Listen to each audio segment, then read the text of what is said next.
health. Mental health ini adalah kesehatan mental ya. Kesehatan mental. Hari Mental Sedunia itu diperingati setiap tanggal 10 Oktober. Jadi ini bulan lalu baru kita peringati ya. World Mental Health Day. Tema di tahun ini adalah It's time to prioritize mental health in the workplace. Atau kita bisa berartikan dalam bahasa Indonesia, ini adalah waktunya kita untuk memprioritaskan kesehatan mental di tempat kerja kita. Menurut Halodoc, fakta kesehatan mental ibu rumah tangga dan ibu bekerja itu beda. Dan ini kita perlu tahu. Ya, ini saya di sini faktanya atau surveinya tentang ibu. Ya, ibu rumah tangga itu kurang interaksi sosial biasanya ya. Memiliki ekspektasi yang berlebihan, manajemen stresnya juga kurang baik. Dan juga tidak mendapatkan bantuan atau dukungan dari pasangan maupun keluarga. Ini biasanya. Sedangkan ibu bekerja atau ibu yang berperan ganda, bekerja juga di rumah tangga juga, lingkungan kerjanya biasanya nggak nyaman. Lalu tuntutan pekerjaannya yang berlebihan mungkin ya. Lalu manajemen waktunya kurang baik, berbagi antara pekerjaan di kantor dengan di rumah. Dan juga mungkin kurang waktunya sendiri karena sibuk bekerja di rumah, sibuk bekerja juga di tempat bekerja. Kesehatan mental dalam konteks Alkitab sebenarnya nggak disebutin ya. Nggak disebutin di dalam Alkitab. Kalau kita cari pun nggak ada sebenarnya. Tapi kesehatan mental ini seimbang antara pikiran, perasaan, dan hubungan kita dengan Tuhan. Kesehatan mental itu sangat penting dalam kehidupan kita manusia. Kalau di Alkitab dalam 1 Tesalonika 5 ayat 23 dikatakan eh, makhluk hidup itu atau kita manusia ini adalah makhluk yang terdiri dari tubuh, jiwa, dan roh. Ya, lengkap. Tidak ada yang hanya jiwa dan tubuh, rohnya nggak ada, tapi semua tiga-tiganya lengkap. Jadi kesehatan mental itu sangat erat, penting.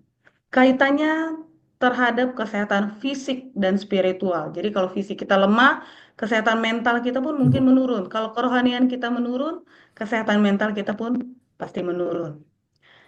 Bagaimana pendekatan Yesus terhadap kesehatan mental di dalam cerita Alkitab? Yang pertama, Yesus dan orang yang mengidap gangguan mental. Yesus di dalam Markus 5 dikatakan dia menyembuhkan orang yang kerasukan roh jahat waktu di wilayah Gadara. Ya, dia mengusir roh jahat dari tubuh orang itu, mengembalikan kesehatan mental dan emosinya. Yang kedua, Yesus menghibur Marta dan Maria waktu sedih kehilangan saudaranya Lazarus. Ya, waktu Lazarus mati, Marta dan Maria sedih, dan Yesus menunjukkan belas kasihan dan empatinya, serta memberikan pengharapan kalau Lazarus itu kembali, ya, menghidupkan Lazarus kembali saat itu. Yang ketiga, keseimbangan tubuh, pikiran, dan roh. Seperti cerita tentang Bapa yang pengasih, di cerita anak yang hilang, di cerita juga orang Samaria yang murah hati. Di situ Yesus menyampaikan pesan dan yang menggugah pikiran dan hati kita supaya kita mau mendengarkan kisah-kisah dari Alkitab. Apa pelajaran kita dari kehidupan dan pelayanan Yesus? Yang pertama kita harus empati dan peduli. Ya, Yesus itu sangat empati dan peduli. Yesus selalu sedia mendengarkan dan menenangkan mereka yang sedih atau cemas. Sama seperti ketika Yesus menghibur Marta yang khawatir. Marta sibuk di dapur, sedangkan Maria duduk diam, duduk mendengar Yesus eh, bercerita.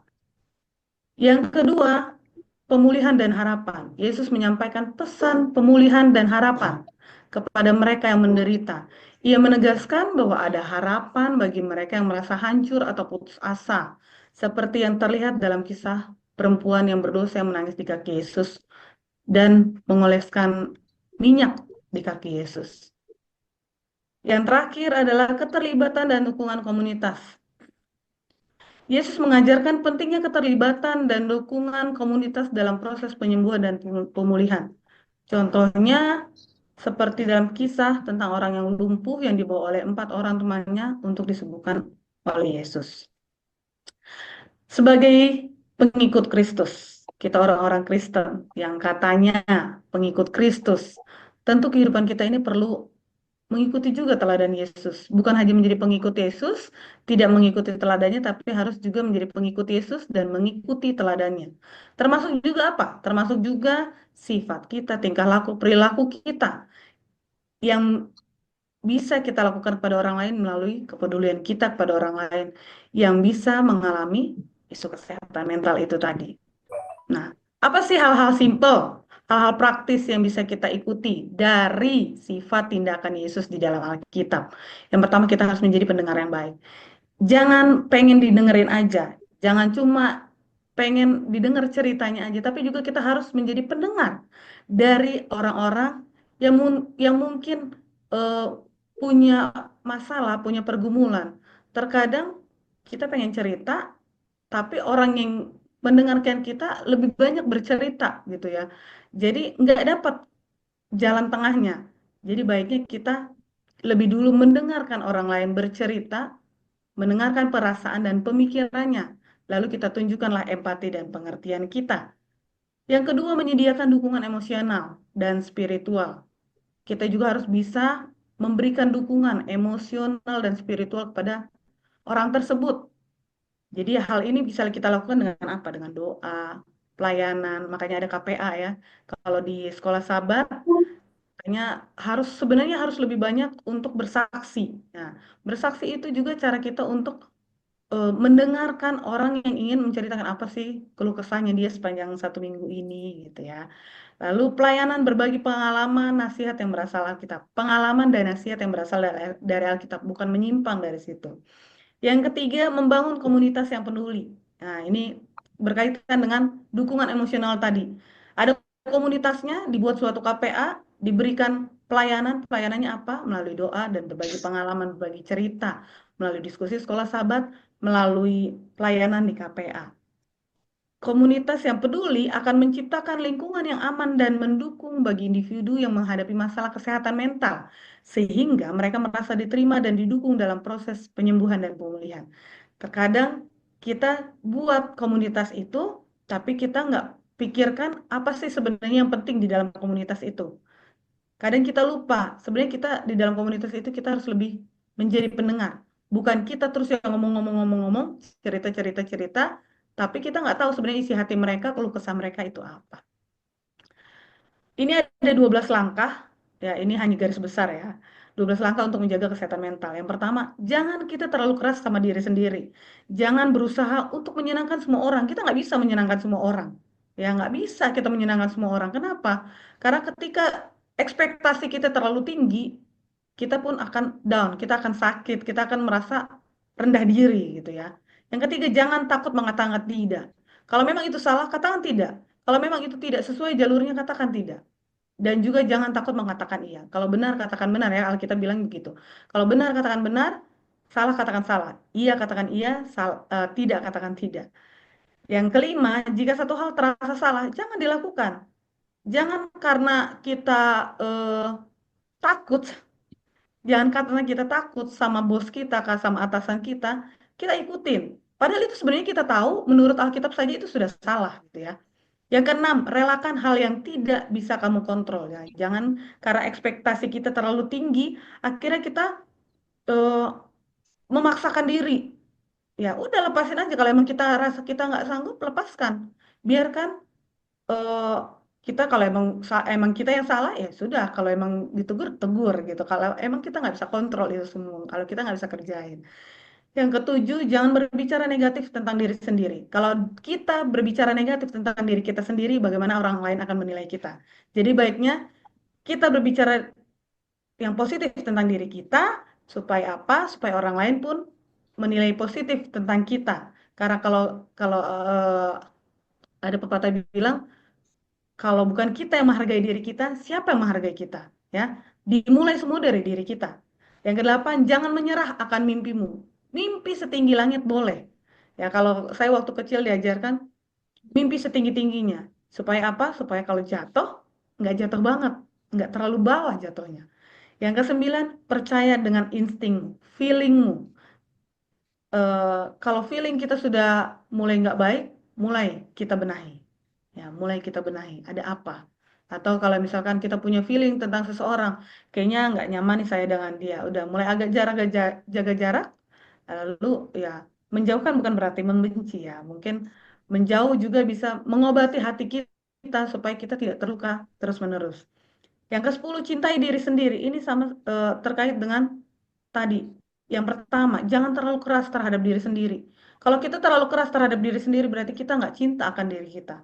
Ya, bukan cintai diri itu bukan berarti egois ya teman-teman ya, saudara-saudara. Ya, yang ke-11, selalu berkata jujur. Ketika kita berbohong, kita akan selalu terbebani. Aduh, habis bohong ini apa ya? Bohong berikutnya. Habis ditutupi dengan kebohongan-kebohongan selanjutnya. Jadi sulit.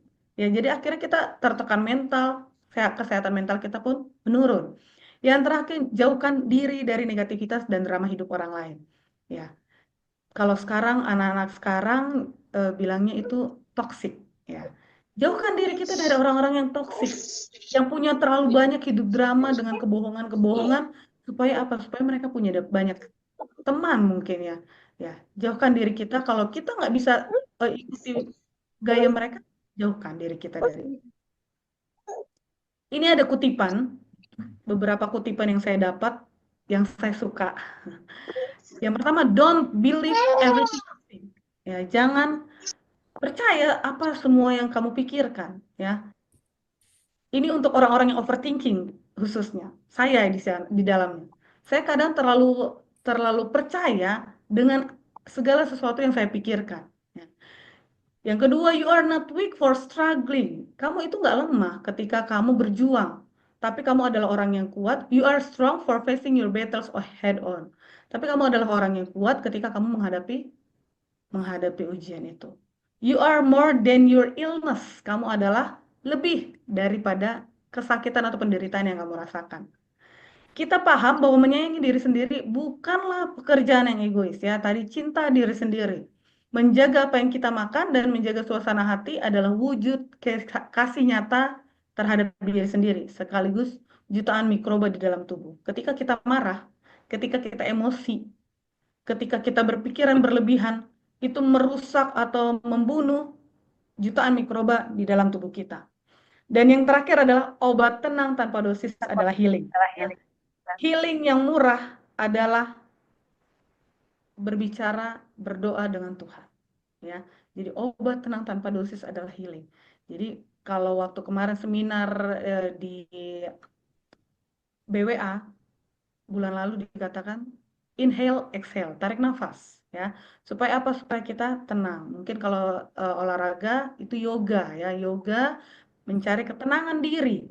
Supaya apa? Supaya kita lebih sabar, supaya kita tidak emosi. Baik, kesimpulannya adalah Yesus Kristus menunjukkan kepeduliannya terhadap kesehatan mental dalam pelayanannya.